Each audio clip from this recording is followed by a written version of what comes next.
Alors, bonjour tout le monde, bienvenue à l'atelier d'aujourd'hui concernant le sujet rehausser vos présentations visuelles dans vos documents, dans vos images. Vous allez voir, c'est vraiment intéressant. Nous avons répertorié en fait un ensemble d'outils qui va vous permettre d'avancer, de produire certains documents avec un visuel qui est très attirant à l'œil. Vous allez voir, là, ça va être super intéressant. D'entrée de jeu, je me présente, mon nom est Nelson Jean, je suis auxiliaire d'enseignement à l'UQAR et à l'aide de mon confrère, M. Michel Gendron, nous avons développé, vous le savez, là, beaucoup d'ateliers avec le temps. Et aujourd'hui, on est très content de vous présenter là, un atelier qu'on avait développé l'année dernière. On la redonne, pourquoi? Parce qu'elle est en demande, elle répond aussi à un besoin. Vous allez voir, là, c'est quand même super intéressant. Qu'est-ce qu'on peut faire avec les outils infonuagiques de nos jours? Une question peut-être qui va arriver plus tard, je vais y répondre tout de suite. Les outils que je vous présente, c'est des outils qui sont en partie toutes webisés, qui sont dans des interfaces web, donc on n'a pas réellement besoin d'avoir une installation locale directement sur votre ordinateur. Cependant, le logiciel de capture que je vais vous montrer est simplement en Windows, malheureusement. Mais parfois, ça prend des limites dans certains champs. Je voulais juste vous mettre un petit peu en contexte. La présentation visuelle, tant au niveau d'une personne, d'un bâtiment, d'un document, ça va vraiment avoir un impact tant positif que négatif à long terme. Et le temps que ça peut prendre pour avoir un impact, mais vous le voyez, c'est 3 secondes tout simplement. L'œil va se faire une perception d'une chose, soit positive et négative. Donc, ça prend vraiment simplement 3 secondes à une personne pour juger un travail. Donc, parfois, nous allons mettre beaucoup de temps pour développer quelque chose. On va donner notre cœur à ça, mais parfois, ça prend 3 secondes et tout simplement écarter. Pourquoi? Parce que la mise en page, parfois, ne sera pas adéquate, parce que le visuel qu'on voulait faire ressortir n'aura pas d'impact à l'œil. Vous allez voir tout au long de l'atelier, je vais vous donner aussi des trucs. La façon de présenter les choses, de positionner correctement des choses à l'intérieur d'un document. Parfois, ça peut être super simple, mais il faut juste le savoir. Et aujourd'hui, c'est ça que je vais partager avec vous. Quand on va voir des documents qui sont visuellement accrocheurs, dynamiques, bien, ça va susciter l'intérêt aussi des personnes qui vont lire nos documents. Ils vont prendre le temps de s'approprier aussi le document. Donc, tout ça va venir avec une belle présentation. Un exemple concret, vous avez un site web qui est peut-être version 2010, qui n'est pas accrocheur, bien, les personnes n'auront pas le goût d'aller voir votre site web.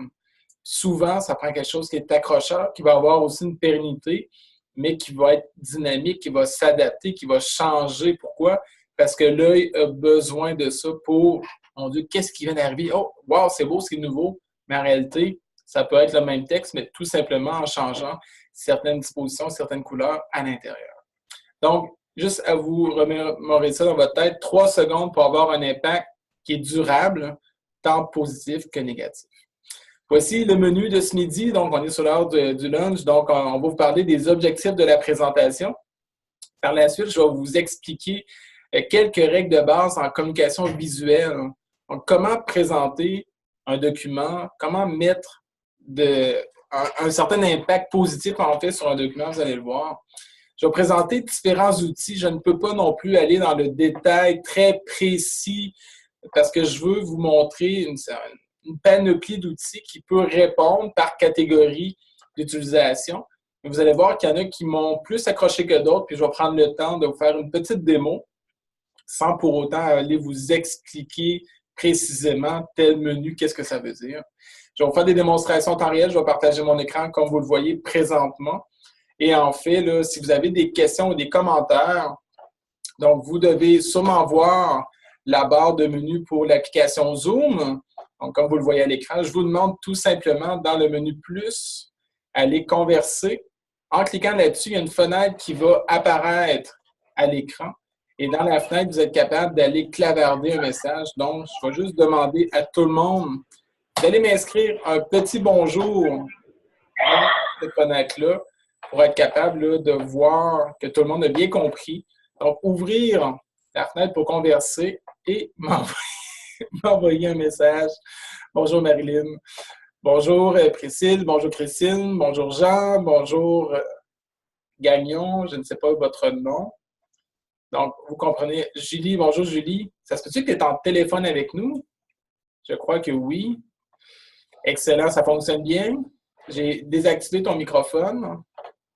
Excellent. Donc, voyez-vous qu'on est capable, même avec Zoom, de rejoindre des personnes par téléphone pour être dans la salle. Excellent. Donc, si vous avez des questions, gênez-vous pas. Ça me fait extrêmement plaisir d'y répondre. Parfois, je vais vouloir peut-être pas aller trop en détail, mais s'il y a des questions, ça va me faire plaisir d'y aller avec vous. Au niveau des objectifs de la présentation, je vous les montre. 4 très simples. Donc, de connaître les bases en communication visuelle, de vous faire découvrir des outils pour construire des documents et des images, découvrir des astuces aussi pour gagner du temps. Parfois, on va vouloir faire quelque chose, ça peut être complexe, mais je vais vous montrer quelques trucs et peut-être parfois améliorer vos documents de présentation. Et je vous donne un devoir en fin de rencontre d'utiliser au moins un outil pour rehausser vos documents. Ça peut être n'importe quoi, peut-être juste d'aller changer votre présentation d'une façon pour que ça soit plus ergonomique. Vous allez comprendre tout au long de la présentation d'aujourd'hui. Donc, maintenant, les règles de base en communication, c'est pas, je ne vous montrerai pas des choses que j'ai inventées, je vais juste vous montrer des choses que j'ai répertoriées, que j'ai recensées. Donc, vous allez voir que ça va peut-être répondre parfois à certaines questions que vous avez aussi dans votre tête. La ligne des tiers ou la règle des tiers, c'est une règle qui existe depuis que le monde est monde, si je peux m'exprimer ainsi, et ça va vous aider dans le cadrage d'une photo, mais en même temps, le même principe peut s'appliquer à tout document ou image. Donc, il faut juste avoir dans notre tête d'être capable de diviser en fait l'image que vous voyez en bas à droite en 9 parties. Donc, je vais mettre 2 lignes verticales et 2 lignes horizontales. Et ça va me permettre enfin de cadrer l'image correctement. Donc, peut-être que dans le passé, vous avez déjà pris une photo avec votre Kodak, vous dites « Mon Dieu, je suis donc bien pas bon. » Ça peut arriver, OK? Mais en même temps, c'est juste le petit truc qui vous manquait pour mettre votre image vraiment correctement. Donc, l'emplacement des logos, des images, des textes sera conditionné par ce mode de division. Là, vous allez comprendre pourquoi que certains documents sont plus beaux que les autres. Avec ce truc-là, ça va vous aider tout simplement. Donc, regardez l'image que vous voyez à l'écran et regardez ici. Donc, la règle des tiers, tout simplement, c'est d'aller mettre des lignes. Je ne sais pas si vous avez un appareil photo qui vous permet d'ajouter en fait les lignes directement à l'écran. Ça peut vous aider aussi au niveau du cadrage lorsque vous allez prendre des photos. Donc, les lignes qu'on appelle, c'est des lignes de force, comme vous le voyez. Mais vous avez aussi, lorsque les lignes se rencontrent, des points de force. Donc, les points de force, c'est là qu'on va aller mettre les objets sur lesquels on veut mettre une certaine avantage par rapport à d'autres. Donc, l'image de l'aigle, c'est un exemple très bien fait. Donc, voyez-vous que la ligne se rejoint ici pour le point de force et on va vraiment maximiser l'emplacement de l'aigle par rapport à ce point. Et lorsque nous allons placer la hauteur de la ligne, l'image dans le paysage, bien, nous allons mettre la branche vis-à-vis la ligne du tiers. Donc, parfois, c'est des trucs aussi simples que ça. Ici, un autre bel exemple, l'arbre est en plein sur un point de force directement. Les photographes et les peintres utilisent souvent les 4 points d'intersection que vous voyez pour mettre en place, pour créer des images qui sont équilibrées, qui sont esthétiques aussi à l'œil. Et si vous le voyez, c'est comme une image qui est comme parfaite. C'est que vous avez le premier niveau pour la Terre, le deuxième qu'on voit un petit peu avec des nuages et le troisième pour le ciel dans les airs. Donc, c'est vraiment une image qui est bien découpée avec la ligne ici pour représenter le point de force par rapport à l'arbre. Donc, un portrait que vous allez voir une personne en plein centre va avoir beaucoup moins d'impact que si nous voyons la personne peut-être plus en profil par rapport à son environnement. Donc là, vous allez comme allumer un petit peu, vous dire, OK, c'est comme ça que les personnes prennent des belles photos, oui. Mais c'est tout simplement ça qui est utilisé pour les peintres, comme je disais, les photographes, mais aussi dans la mise en page d'un document. Pourquoi? Parce que l'œil va avoir une certaine façon de regarder un document. Et c'est la prochaine diapo que je vous montre. Le chemin visuel qu'on appelle. Donc, un chemin visuel, c'est un chemin de lecture que l'œil va prendre pour être capable de regarder facilement un document. Donc, la première des choses, vous allez voir la lecture en Z. Et là, peut-être vous allez me dire, Nelson, je ne fais pas ça. Oui, vous le faites. C'est comme instinctif à vous.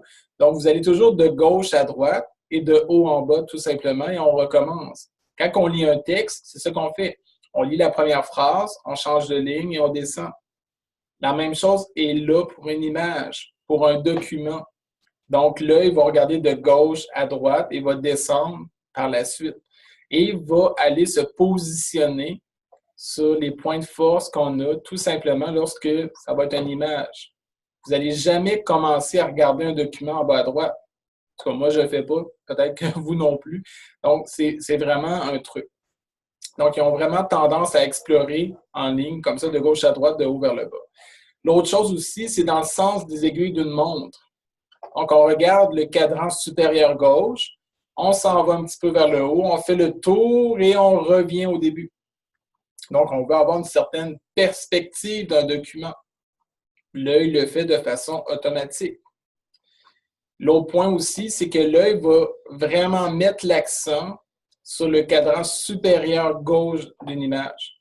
C'est pour ça que bien souvent, lorsqu'on arrive sur un site web, le logo va être à gauche. Sur un document, le logo de l'entreprise va être en haut à gauche. Pourquoi? Parce qu'on va regarder davantage ce cadran-là par rapport à tous les autres cadrans qui existent dans le document.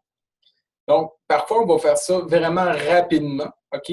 On regarde une photo, puis l'œil va comprendre, va percevoir des choses, va interpréter. Mais en fait, l'œil va faire le chemin visuel que qu'est-ce que je vous montre en lecture en Z ou dans le sens des aiguilles d'une montre, tout simplement. Donc, c'est super important de comprendre ça. Pourquoi? Bien, vous n'allez pas mettre quelque chose d'important en bas à droite dans un document. Exemple, vous désirez faire une procédure pour expliquer une activité pédagogique, bien, mettez les choses importantes en haut à gauche qui expliquent les concepts de base. Allez pas mettre le texte en bas à droite, ça ne sera pas lu. Il faut vraiment, puis peut-être imaginer un petit peu plus loin, mais les choses importantes, toujours se ramener ça en haut à gauche.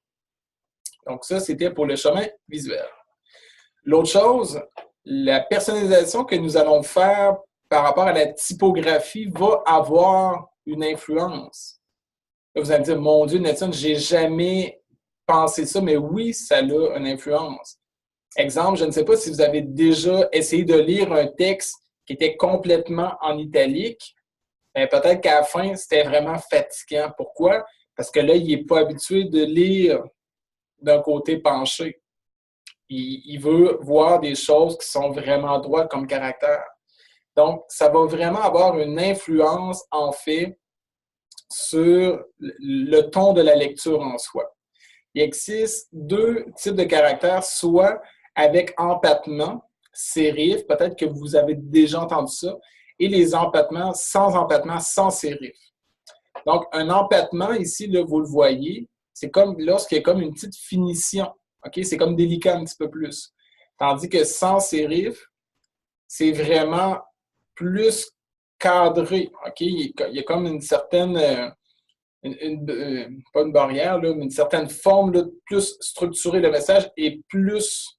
Il y a un ton plus fort que lorsqu'on va utiliser avec des empattements. Ça coule, c'est plus doux. Okay? Il va y avoir aussi des principes de base que nous devons aussi comprendre. Exemple, un texte en italique, ben, ça peut avoir un effet de mouvement qui va. L'effet de mouvement penché va avoir une influence, comme je disais, puis ça va être très, très dur à l'œil. Un texte qui est en gras va avoir quelque chose de solide, qui va avoir de la force, en fait. On veut passer un message clair. OK? On va mettre du texte en gras. Quand on écrit en capital, OK? Puis ça, c'est souvent lorsqu'on est avec en réseaux sociaux. Si on met tout en majuscule, bien, vous le savez, c'est comme si la personne crie. OK? C'est un principe de base. Donc, on n'écrira pas des textes complètement en majuscule. Ça a un effet comme si on veut s'exprimer très, très fort. Mais en même temps, ça peut produire un certain ralentissement, okay? Comme le texte italique lorsque c'est tout le temps en majuscule. L'interligne, ça peut aussi avoir une influence, en fait, entre le titre, les textes. Donc, il ne faut pas que ça soit ni trop serré, ni trop espacé. Il faut avoir une certaine mesure que ça va couler en soi. L'autre chose, les caractères. Donc, en général, un logo, une publicité, un document ne devrait pas avoir plus de 2 styles de caractères. Vous faites une affiche pour annoncer une journée pédagogique. OK? Mettez pas 6 ou 7 sortes de caractères. 2, au maximum 3 types de caractères dans la même affiche. Sinon, l'œil va avoir à s'ajuster constamment sur les polices, puis ça peut être dérangeant en fait. Et les personnes, qu'est-ce qu'ils vont faire? Ils vont prendre le prochain appel tout simplement. Donc, ça aussi, ça va, autrement dit, là, gêner l'œil. L'œil, c'est un muscle, il peut s'adapter, mais il y a une certaine limite en soi. Puis lorsqu'on veut faire des choses qui est intéressant là, mais il faut avoir une certaine uniformité, en fait, dans la présentation d'un document. L'autre chose, c'est de choisir le bon alignement. Okay? Souvent, il y a certaines fois que nous allons utiliser de l'alignement à gauche, soit c'est justifié, ou l'alignement à droite. Donc, ça va avoir aussi une répercussion, en fait. Donc, vous le voyez à l'écran. Donc, l'avantage, lorsqu'on fait l'alignement drapeau à gauche, donc c'est l'alignement à gauche, bien, ça va faire une certaine forme de... L'esthétique va être avec une certaine homogénéité dans tout le texte. Il va y avoir des espaces égaux aussi à travers les caractères. Cependant, certaines lignes vont être plus petites, d'autres plus longues, considérant le nombre de caractères maximum par phrase. On va souvent l'utiliser lorsqu'on va faire des courts textes, des textes en retrait aussi. Donc, c'est la forme d'alignement à gauche que nous allons faire. L'alignement qui est justifié en soi, on va avoir une bonne visibilité, la séparation va vraiment être franche. Exemple, un journal avec des colonnes.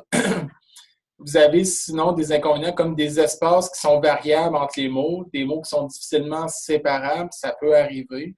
On va l'utiliser souvent lorsqu'il va y avoir du texte avec beaucoup de contenu, des articles longs, des lettres, donc on va plus justifier le texte. Donc vous le voyez, un exemple, le drapeau, c'est à cause que le mot du drapeau s'effectue ici à gauche, sinon vous avez le texte qui est justifié. Donc, tout dépendant, c'est quoi l'objectif de votre message, à qui vous l'envoyez, bien, le type d'alignement peut avoir un effet, en fait, sur la lecture. Donc, vous désirez créer, exemple, un petit pamphlet qui va recenser les outils technopédagogiques de votre école. Bien, le petit pamphlet va être beaucoup mieux si les colonnes sont ajustées. Ça va délimiter, en fait, chacune des pages. On n'ira pas mettre l'alignement à gauche dans ce type de document-là. Autre point qui est super intéressant, c'est les couleurs. C'est le fun d'avoir des couleurs, mais les couleurs ont aussi une notion, une connotation, par exemple. Donc, j'ai comme mis, je vais dire, différentes couleurs. En même temps, c'est les exemples que je vais vous montrer, ça provient de Wikipédia. Donc, le jaune, c'est la gaieté, c'est la créativité, c'est l'optimisme. Ça donne une impression de chaleur et de lumière. Vous le savez, le soleil, ça nous réchauffe. Orange, ça va évoquer l'énergie, l'action, aussi un petit peu de dynamisme. Rouge, on parle de couleur de l'amour, de sensualité, de passion, mais en même temps, ça peut être associé complètement à l'inverse, au danger, au sang. Donc, il faut vraiment utiliser le rouge avec un dosage vraiment bien contrôlé. Vous avez le bleu, par exemple, qui exprime la confiance, la fraîcheur, la fidélité. C'est pour ça que la rose bleue, je pense que vous avez déjà entendu parler de ça. Donc, la couleur la plus aimée, ça évoque le ciel, les voyages, le rêve. Donc, il existe vraiment tout plein de symbolismes pour les couleurs. Donc, parfois, lorsqu'on veut créer un aspect visuel, vous faites une maquette pour un document, un environnement, bien, la couleur que vous allez mettre derrière ça va avoir un impact sur comment les personnes vont, autrement dit, là, ils vont comprendre en fait le message que vous désirez. Qu'est-ce que vous voulez dégager en fait? Et ça aussi, on s'habille d'une couleur va avoir un impact sur comment les personnes vont avoir une perception sur nous. Donc, ça a tout un lien, tout ça ensemble. Autre chose, les zones de repos. Et ça, parfois, c'est ça qu'on oublie de faire. Souvent, on a une certaine limite. OK, je dois produire un document, un rapport officiel. J'ai maximum 3 pages à faire. Et là, j'essaie de tout mettre ensemble dans le même document, puis ça n'arrive pas. J'ai des marges, j'essaie de mettre des marges le moins larges possible pour rentrer du texte. Donnez-vous de l'espace. Arrêtez de mettre trop d'informations dans un document. Parfois, au lieu d'expliquer dans un paragraphe quelque chose, faites un petit diagramme qui va démontrer qu'est-ce que vous voulez dire. Vous désirez expliquer qu'il y a une baisse au niveau des étudiants et vous désirez présenter quelques statistiques. Et au lieu de l'écrire, faites un petit tableau, un diagramme qui va l'expliquer. Mais le diagramme, faites pas, autrement dit, avec des colonnes. Montrez que le diagramme a vraiment eu une baisse. Donc, il faut avoir un objectif derrière le diagramme. Dans quel but je vais l'utiliser? C'est super important pour... L'objectif, c'est quand il regarde, ben, je vois qu'il y a vraiment eu une baisse. OK, je comprends qu'il y a une baisse d'effectifs étudiants. Je n'ai pas besoin d'aller lire directement les chiffres pour le comprendre. Donc, il faut vraiment voir le détail aussi qu'on va mettre. Et tantôt, je vais en parler. Donc, parfois, ça prend des zones de blanc. OK? Une zone de blanc, c'est quoi? Bien, ça permet à l'œil de se reposer. OK? Là, je vous parle, je vous donne de l'information, mais tantôt, je vais changer, je vais prendre le temps de prendre un respire, puis je vais boire de l'eau pour donner le temps de se reposer. C'est la même chose lorsqu'on va faire la lecture d'un document. Il faut prendre le temps de faire reposer l'œil. Vous le voyez dans ma fenêtre ici. J'ai mis 3 lignes et j'ai mis une image. Je n'ai pas rempli l'espace ici. Je n'ai pas rempli l'espace là. Pourquoi? Bien, je voulais laisser le temps à l'œil de se reposer. La mise en page aérée, c'est un peu le même principe. OK? On laisse de l'espace. Là, vous allez me dire, Nelson, ça me prend de la place pour mettre qu'est-ce que j'ai besoin. Oui, mais permettez-vous d'épurer un petit peu. Les zones de dégagement, vous le voyez à travers le texte, parfois, on va vouloir laisser des zones. Donc, au lieu de mettre du texte, on met agenda en gros. On laisse une zone. Donc, il faut laisser de la place. Donc, parfois, on enlève les images, on enlève le texte.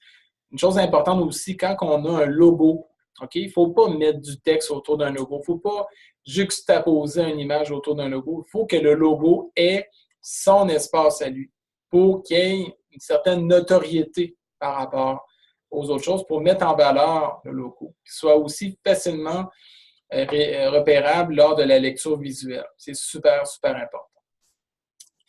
Donc, la première section que je viens de vous montrer, c'est vraiment des concepts de base visuelle. Peut-être que certains d'entre vous connaissiez certaines choses, et là, vous êtes peut-être tous au même point. Il y a des choses plus avancées aussi. Hein. J'ai répertorié certaines choses, mais je n'ai pas fait une lecture de tout ce qui existe, mais en même temps, c'est certaines bases qui vont être super pratiques. Et quand je vous dis de faire un devoir, bien, lorsque vous allez prendre votre téléphone pour prendre une photo, bien, rappelez-vous des lignes et le cadrage. Déjà là, vous allez réaliser l'objectif de l'atelier.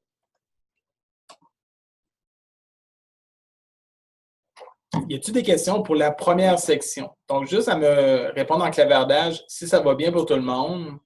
Est-ce que vous avez bien compris qu'est-ce que j'ai dit?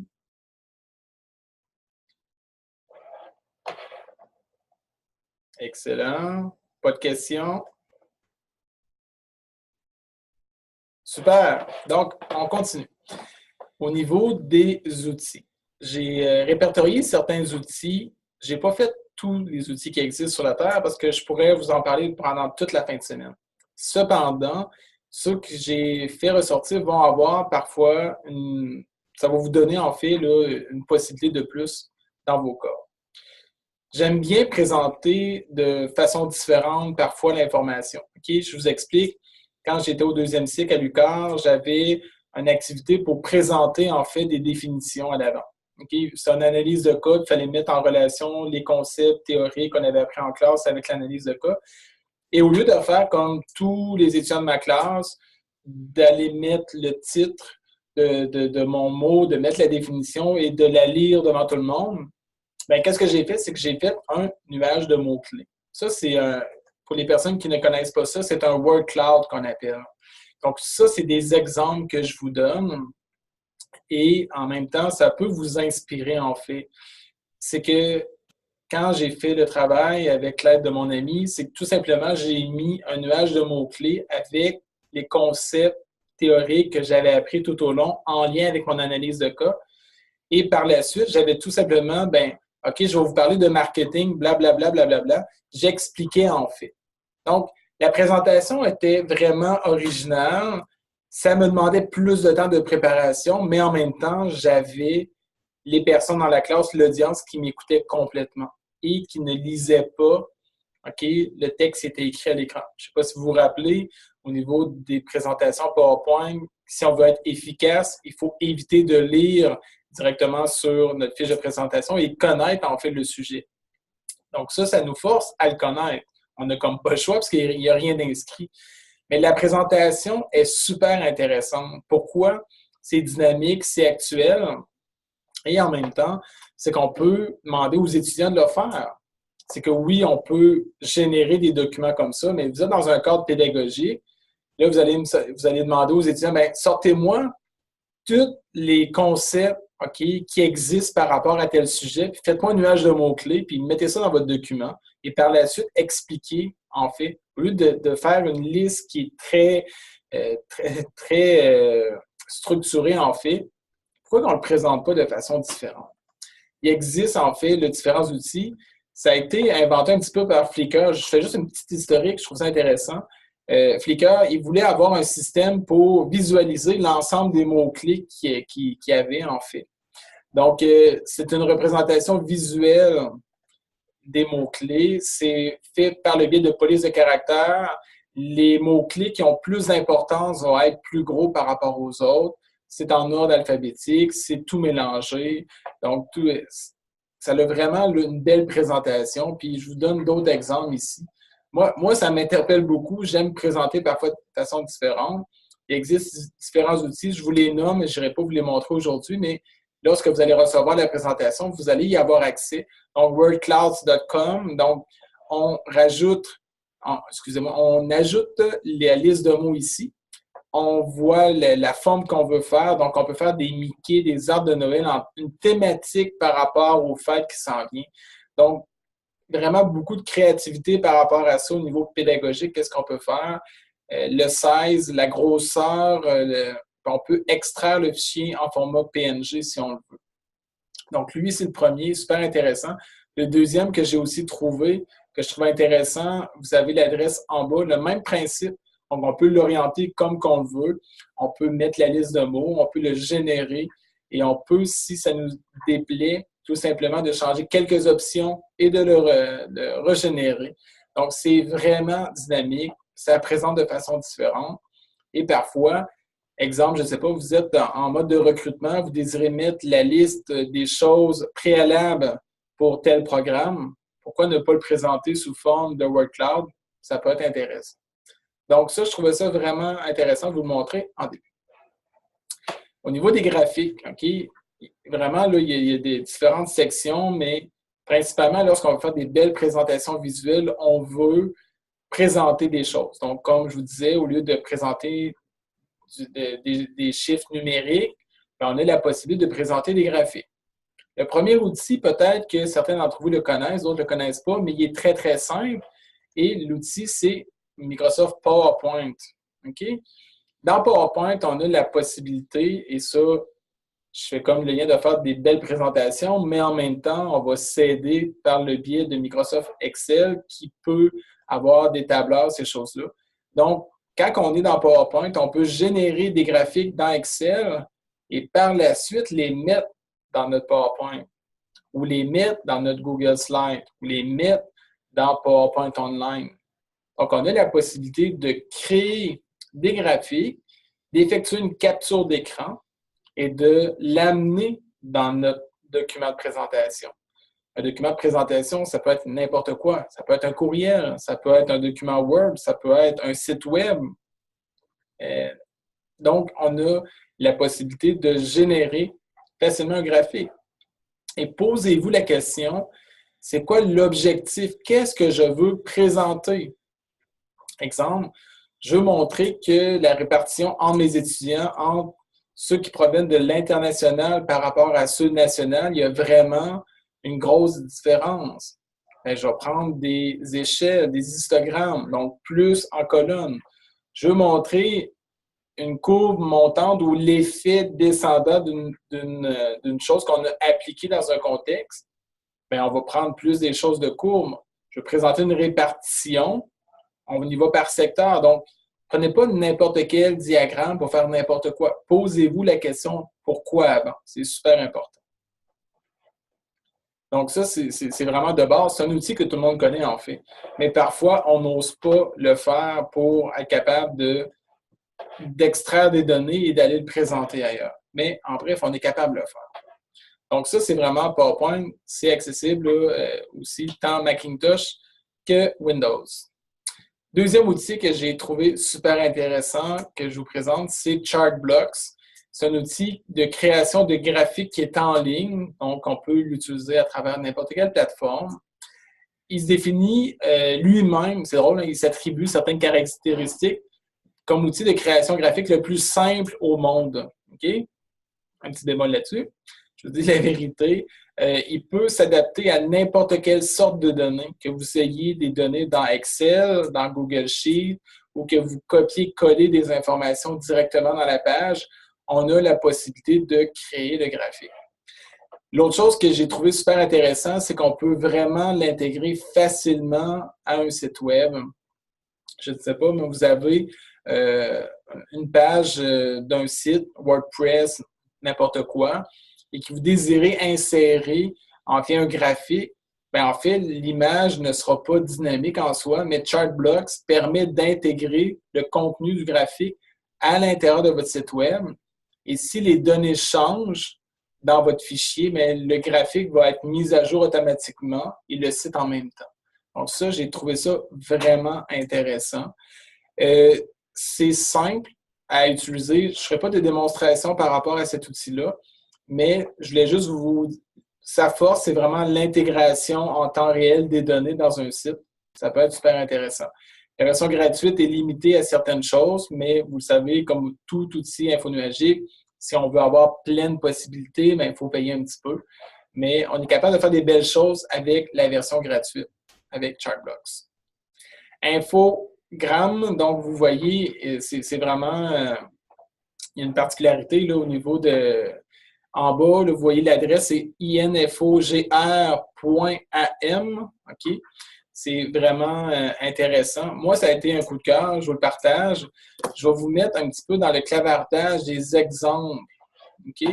Donc, allez dans le clavardage et je vous envoie un premier exemple. Cliquez sur le lien. Puis, vous allez voir que c'est quand même intéressant. C'est que, cliquez sur le lien, vous allez voir que c'est un texte en anglais, mais moi, qu'est-ce que je vais vous montrer? Le graphique que vous voyez, OK, ça a été fait avec Infogrames. Mais la force de ça, lorsqu'on met la souris vis-à-vis, on est capable d'avoir une présentation qui est assez dynamique. Donc ça peut être intéressant. Parfois, on ne veut pas mettre trop d'informations pour alourdir, en fait, notre graphique, mais lorsqu'on passe notre souris vis-à-vis, ça va donner un complément d'information. Donc là, c'est sûr que l'exemple que je vous donne va présenter la valeur avec le titre de la ligne. Cependant, je vais vous montrer un autre exemple en cliquant encore une fois dans le clavardage. Cliquez sur le deuxième lien que je vous ai donné. Et là, vous allez voir que la présentation est vraiment différente. Donc ça, l'avantage de ça, encore une fois, celui-là, c'est le lien s'effectue dynamiquement. Donc, on n'a pas de manipulation pour mettre à jour le graphique. Donc, la présentation est vraiment actuelle. Ça peut peut-être dynamiser, en fait, notre mise en page par l'utilisation de ce graphique-là. C'est quand même assez simple pour générer des graphiques. OK? Lui non plus, je n'irai pas, en fait, dans le détail, mais en même temps, c'était pour vous montrer des exemples de qu'est-ce que ça peut représenter. Donc, je vais juste aller copier la dernière adresse que je voulais vous montrer. Donc, retournez encore une fois dans le clavardage. Et c'est un autre exemple. Donc, c'est le nombre de réfugiés qui sont arrivés en Arizona. Donc, voyez-vous que la présentation qu'on voulait vraiment mettre qu'en Irak et en Somalie, il y avait beaucoup plus de réfugiés par rapport aux autres pays adjacents. Donc, c'est quand même intéressant de voir La présentation peut être faite de façon différente parfois, hein, mais il existe vraiment une panoplie d'outils. Puis tout dépendant de votre besoin, qu'est-ce que vous désirez faire, ça peut être super intéressant. Donc, infogramme, tantôt, je vais vous le montrer. Infogramme peut être utilisé dans la version graphique.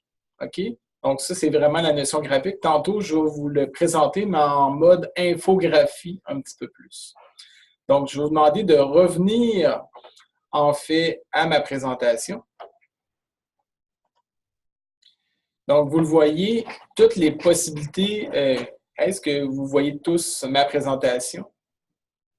J'espère que oui. Faites attention lorsque vous fermez les onglets pour ne pas fermer l'application Zoom. Des choses qui peuvent arriver, mais si vous vous déconnectez juste à vous reconnecter, il n'y aura pas de problème. Donc, vous le voyez en mode graphique, il y a vraiment beaucoup de possibilités. Donc, il y a des barres, des colonnes, il y a des radiales, des tartes, des lignes. On peut même mettre des bulles, des tables, on peut même générer des word clouds avec Infogramme, super intéressant. On veut parfois mettre, OK, sur un site web, OK, avant le début de la nouvelle session, il reste 5 journées, 5 heures, donc des décomptes de façon automatisée.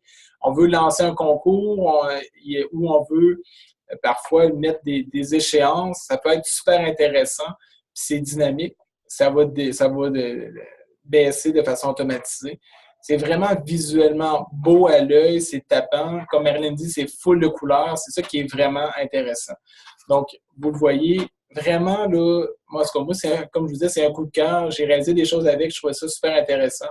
Si vous désirez aller plus loin, parce que la version gratuite va vous permettre certaines choses, mais pas toutes les choses. Mais en même temps, si vous voulez aller plus loin, vous avez la possibilité. Il y a des frais, là, c'est des frais récurrents, mensuels. C'est comme une location pour avoir accès à plusieurs choses. Donc, ça, c'était vraiment la partie au niveau diagramme, graphique. Donc, il existe différents outils. Donc, parfois, on n'a pas besoin d'acheter des choses qui coûtent extrêmement cher.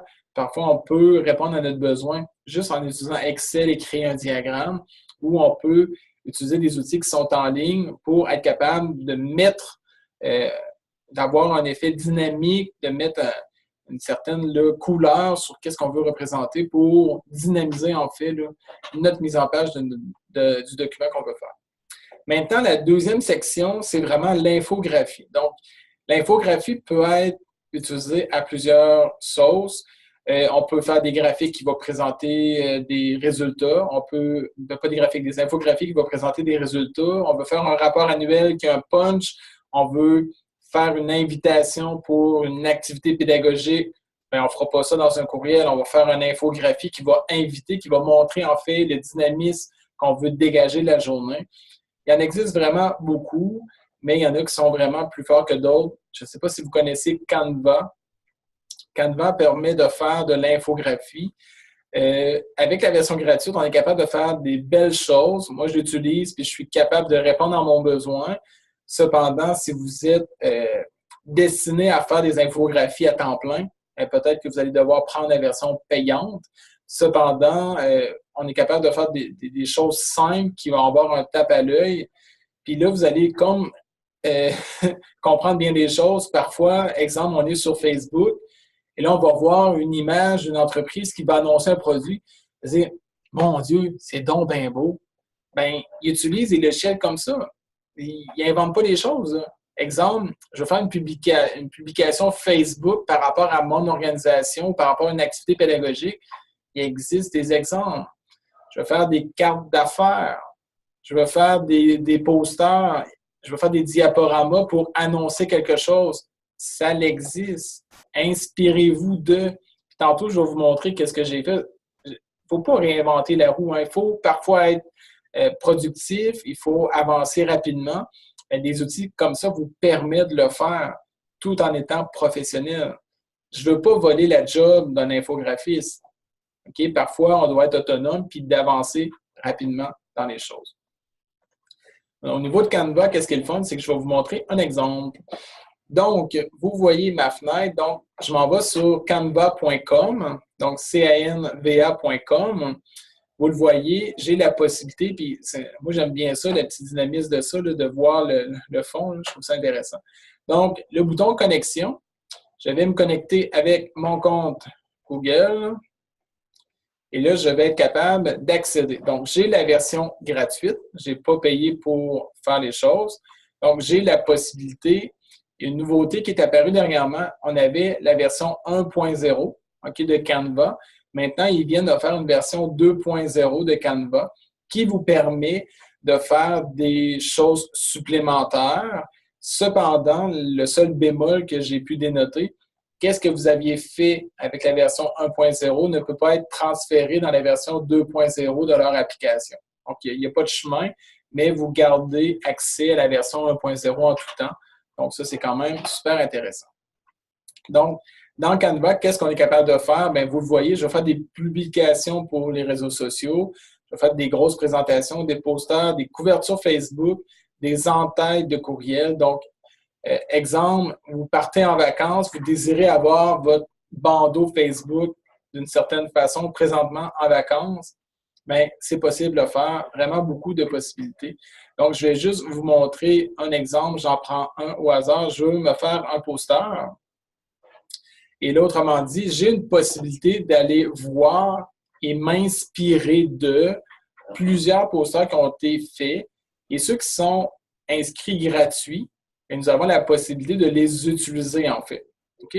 Tout à fait gratuitement. Donc, ça, c'est vraiment intéressant. Les versions-là, ben, il faut payer, autrement dit, pour y avoir accès. OK? Mais si vous désirez vous faire les premiers pas dans Canva, ben, vous avez la possibilité de le faire tout à fait gratuitement pour voir. Donc, moi, je vais utiliser aussi celle-ci. Donc, je clique ici. Ça m'apporte la page. Et là, qu'est-ce qui est intéressant, c'est que je peux personnaliser, autrement dit, mon affiche.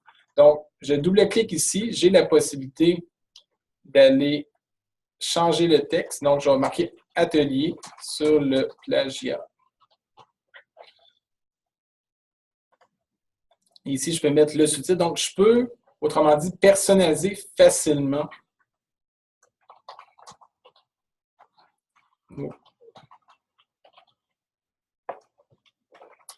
Avec nous lors de l'atelier. Donc, vous le voyez, c'est quand même assez facile à faire. C'est une mise en page qui est déjà toute faite.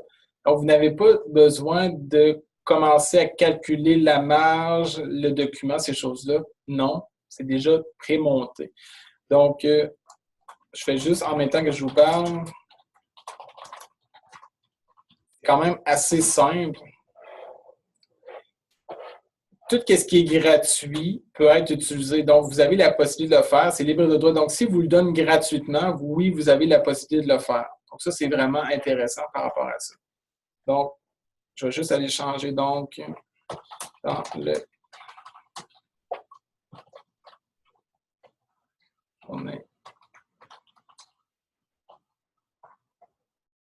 Et là, vu que ça ne rentre pas, j'ai la possibilité de juste aller changer mon cadre pour le grossir un petit peu.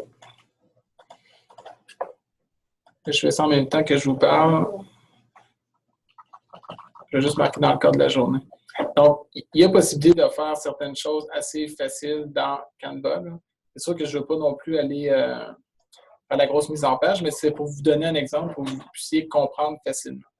Donc, voyez-vous, je me suis inspiré de quelque chose qui avait un lien un petit peu avec ce que je voulais faire et je l'ai fait.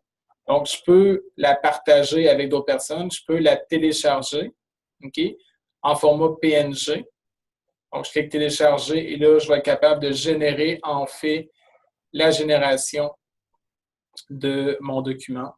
Un format PNG, c'est un format qui est en image en soi. Donc, c'est en train de tout se faire complètement. Donc, voyez-vous, je n'ai pas eu besoin de communiquer. Puis la photo, elle est ici. Je vais juste la mettre ici. Donc, j'ai ma photo avec mes informations dessus.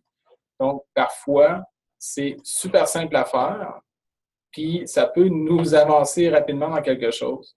Donc, un exemple très, très simple, vraiment facile. L'autre chose qui est le fun, c'est que l'interface est en français.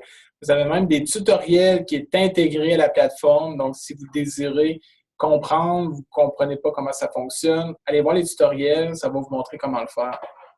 On peut tout mettre des éléments à travers. Donc, il y a des photos qui sont gratuites, des grilles, des formes. Donc, vraiment, une panoplie d'options disponibles et toutes les choses qui sont marquées gratuites. Donc, on peut l'utiliser. Il n'y a pas de frais, puis c'est correct au niveau de l'utilisation. L'arrière-plan. Donc, vraiment beaucoup de choses pour s'inspirer ou de commencer avec un certain pattern, un certain modèle, et par après de le personnaliser en fait. Donc, c'est vraiment intéressant au niveau de Canva. Donc, petite démo rapide, mais vous allez voir que c'est vraiment puissant cet outil-là. Et Infonuagique, intéressant, Mac, Apple, Android, ça fonctionne, il n'y a pas de problème là-dessus. Donc, je vais juste fermer ici et je reviens à ma présentation. Autre chose que tantôt, je vous avais parlé d'infogramme au niveau graphique. Maintenant, je vous présente Infogramme au niveau infographie. C'est un outil ultra puissant aussi. OK, vous le voyez, on a la possibilité de faire des infographies, de mettre en lien des données.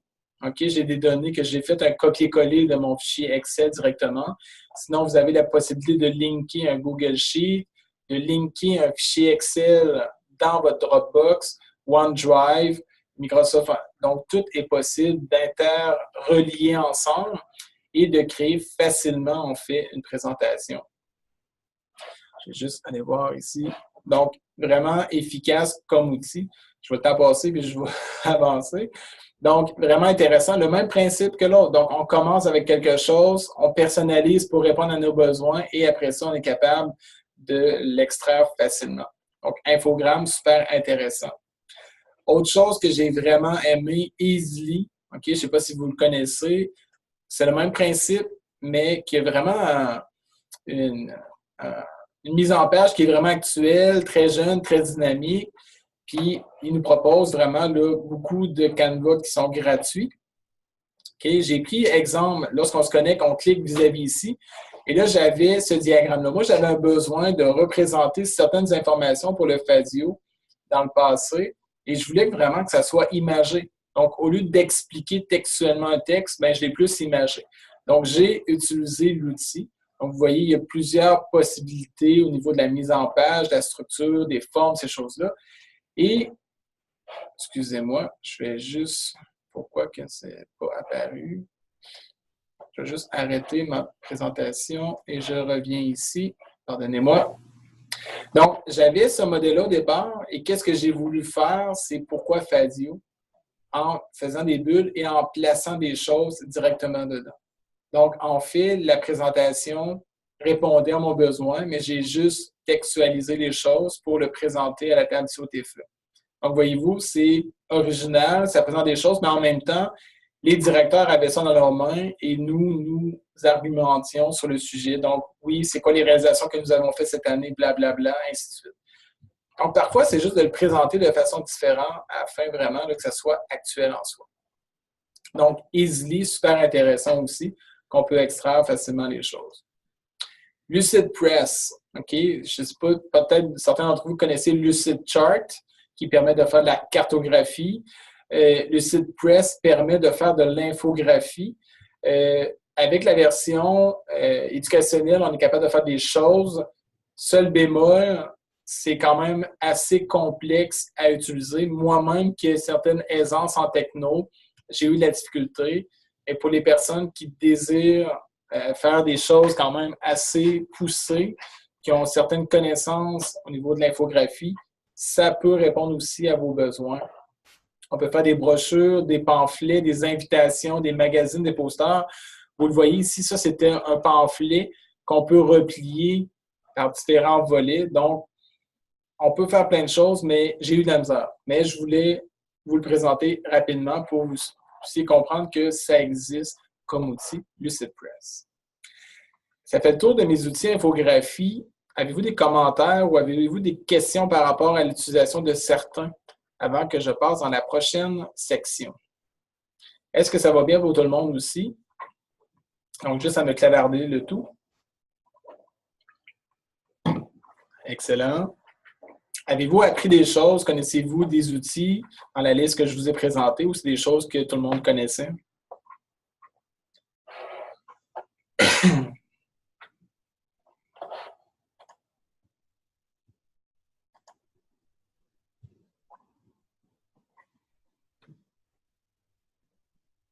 Excellent. Comme Jean dit, oui, ça va être à essayer. Le premier que je vous dis d'essayer, c'est Canva, qui est très facile et selon moi, ça peut répondre facilement.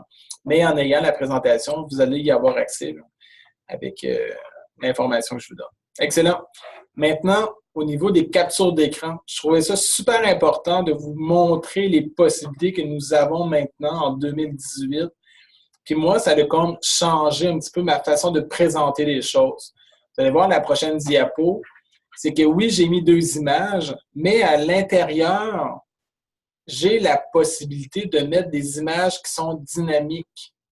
Parfois, on est dans un contexte qu'on veut présenter quelque chose, une façon de faire, une méthode à respecter.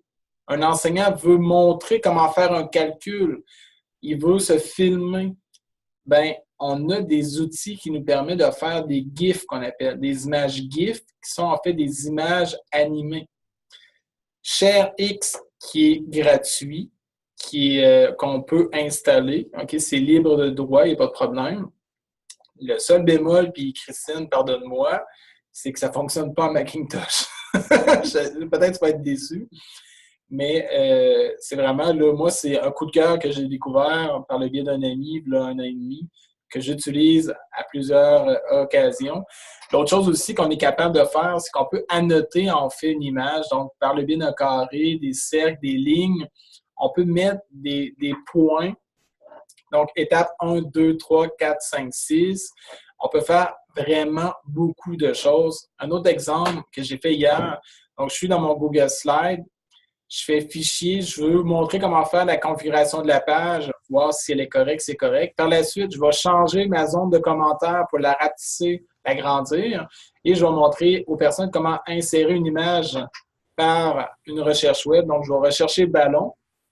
Je fais la manipulation et je vais tout simplement faire un glisser-déplacer dans ma présentation. Et par la suite, je vais l'agrandir, la centrer directement. Donc, voyez-vous, j'ai été capable de vous l'expliquer en même temps que ça se fait.